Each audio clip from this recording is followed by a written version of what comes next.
দিদিমণি, আপনি কি দিদিমণি? আমরা কি আপনার ছাত্র যে ভগবানের নামে আমাদের আপনি শাসন করবেন?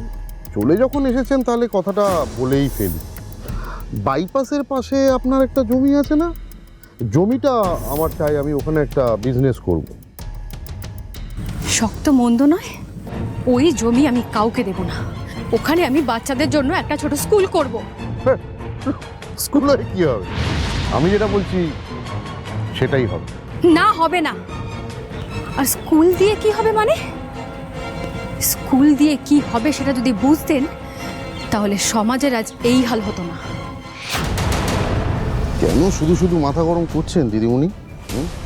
জমিটা ভগবানের নামে আমার নামে লিখে দিন, আর এইখানে যেসব কথাবার্তা শুনছেন ভুলে যাবেন। আমাকে ভয় দেখিয়ে কোনো লাভ হবে না। আমি পুলিশে যাব, দেখবো তোমরা এই মাধবপুরে কি করে দাদাগিরি চালাও। রঘু, এ তো দেখছি সোজা আঙুলে ঘি ওঠান নয়। দেখবেন দাদাগিরি কাকে বলে, দেখবেন।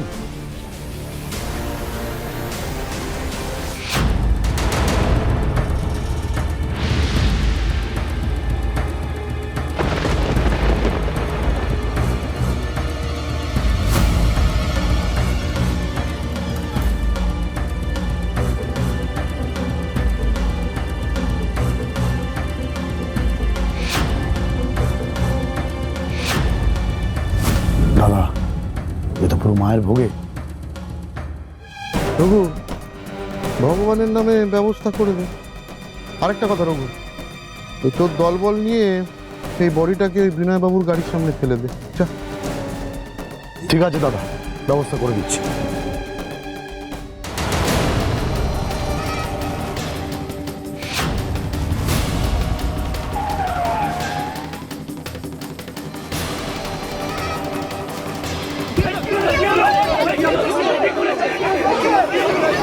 আরে কি হলো দাদা? দেখে আরে একটু মানুষকে মেরে ফেললেন। আরে দেখে চালাবেন তো গাড়ি। একটু মানুষকে মেরে ফেললেন এভাবে। কি করলেন এটা? আপনি কি করলেন?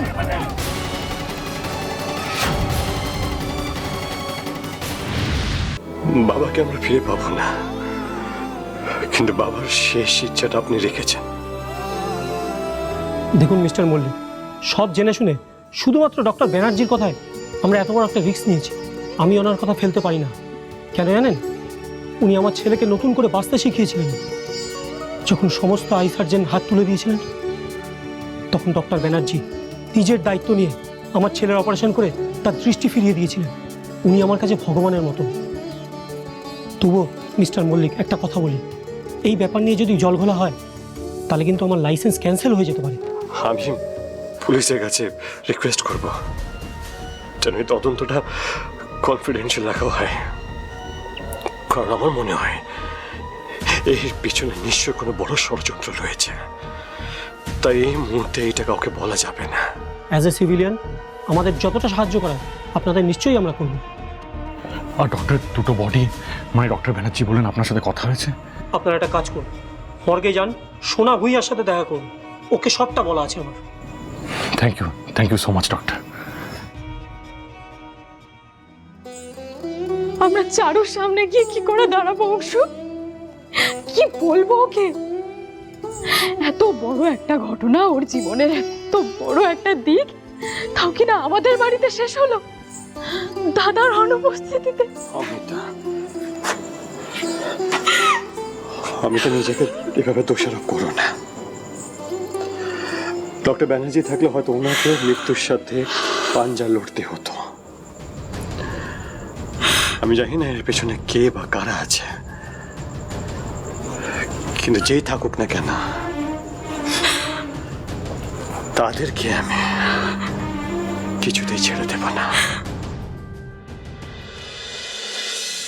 তাহলে এবার বুঝতে পেরেছেন তো বিনয়বাবু, আমি কি সুন্দর আপনাকে ফাঁসিয়ে দিনের পর দিন টাকা কামিয়ে গেছি।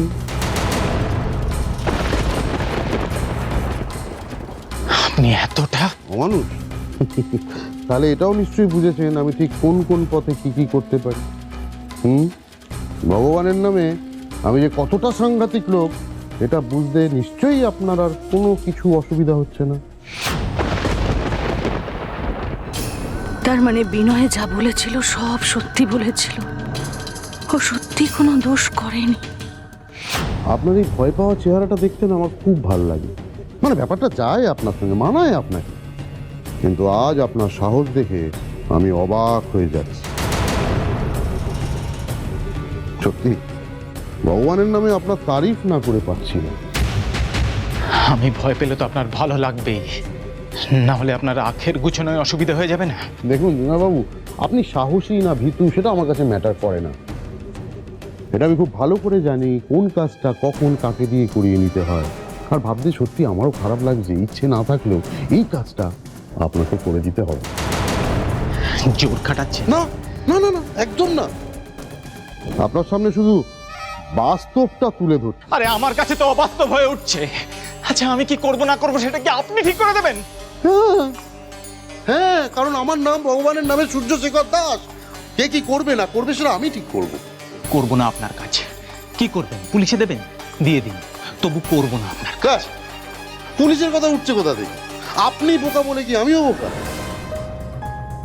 আপনাকে পুলিশে দিলে আমার কাজ করবে কে?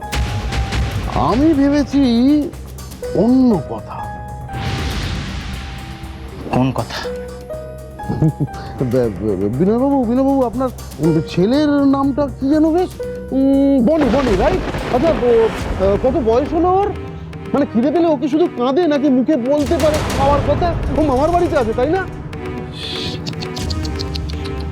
ভাবলেও খারাপ লাগে, একটা ছোট্ট প্রাণ এই বয়সে পৃথিবী ছেড়ে চলে যাবে।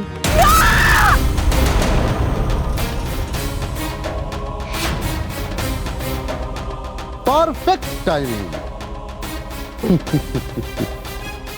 আপনি একদম সঠিক সময়ে সঠিক জায়গায় চলে এসেছেন। একেই বলে মায়ের টান, বুঝলেন কি না? নারীর টান।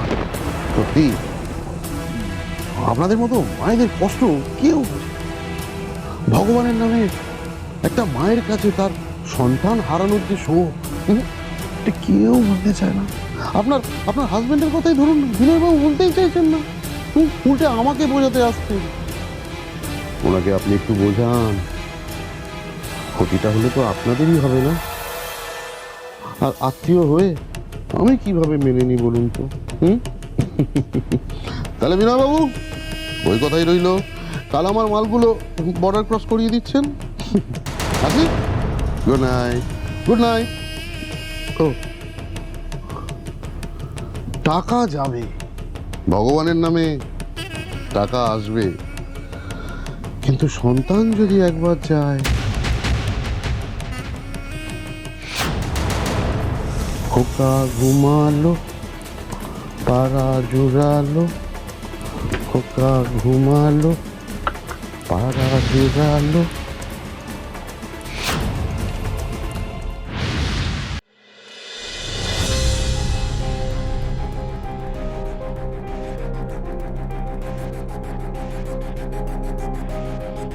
মিস্টার মল্লিক, আমি তো অবাক হয়ে যাচ্ছি আপনার কাছ থেকে সবটা শুনে। আপনাদের কে এমন শত্রু হতে পারে যেরকম বাড়িতে ঢুকে এরকম একটা নৃশংস কাণ্ড করলো? আপনি তো বললেন চুরি কিংবা ডাকাতি করতে আপনাদের বাড়িতে ঢোকেনি, শুধুমাত্র হত্যা করতে ঢুকেছে। হ্যাঁ ডক্টর, ওরা চারু আর বাবাকে খুন করতে এসেছিল। কি সাংঘাতিক কাণ্ড বলুন তো। দেখুন, আমি বাইরের লোক, আমার হয়তো এরকম বলা উচিত না, কিন্তু তবুও বলবো, আপনার যখন যেরকম প্রয়োজন মনে করবেন আমাকে জানাবেন, কিন্তু আমি আমার সর্বস্ব দিয়ে আপনাদের সাহায্য করার চেষ্টা করব। আর হ্যাঁ, একটা কথা না বলে পারলাম না, যে বা যারা এই নৃশংস কাণ্ড করলো তারা কিন্তু আবার সেই খোঁজ করতে আসবে, আর তখন যদি কিছু সন্দেহজনক পায় ওরা, তাহলে কিন্তু আবার অ্যাটাক করতে পারে। তাই প্লিজ আপনারা একটু সাবধানে থাকবেন। হ্যাঁ ডক্টর,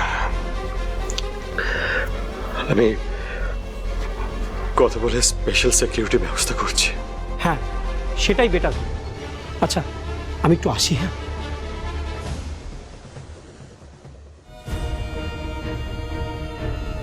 দাদা ভাই, আমার মন বলছে আমি যাকে সন্দেহ করেছি সেই এই কাজটা করেছে। কার কার কথা বলছো তুমি অমৃতা? সূর্যশেখর। আমি এমনি এমনি বলছি না দাদা ভাই, আমার বলার যথেষ্ট কারণ আছে।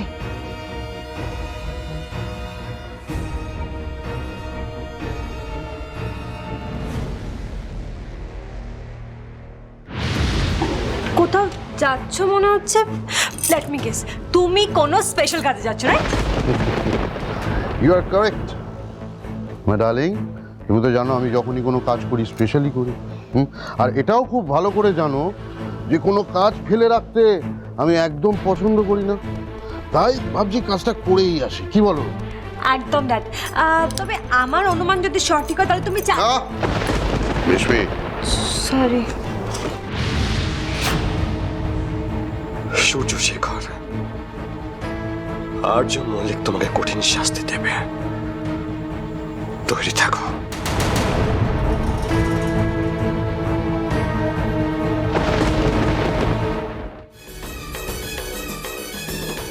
তুমি চোখ খুলে একবার দেখো রাধা মাধব, তোমার চারু হাসপাতালের বিছানায় কতটা একা, কতটা অসহায়। তোমার যদি সত্যি কোনো অস্তিত্ব থাকে তাহলে তুমি আমার চারুকে ফিরিয়ে দে, তার প্রমাণ দাও। ঝিঝির বাতি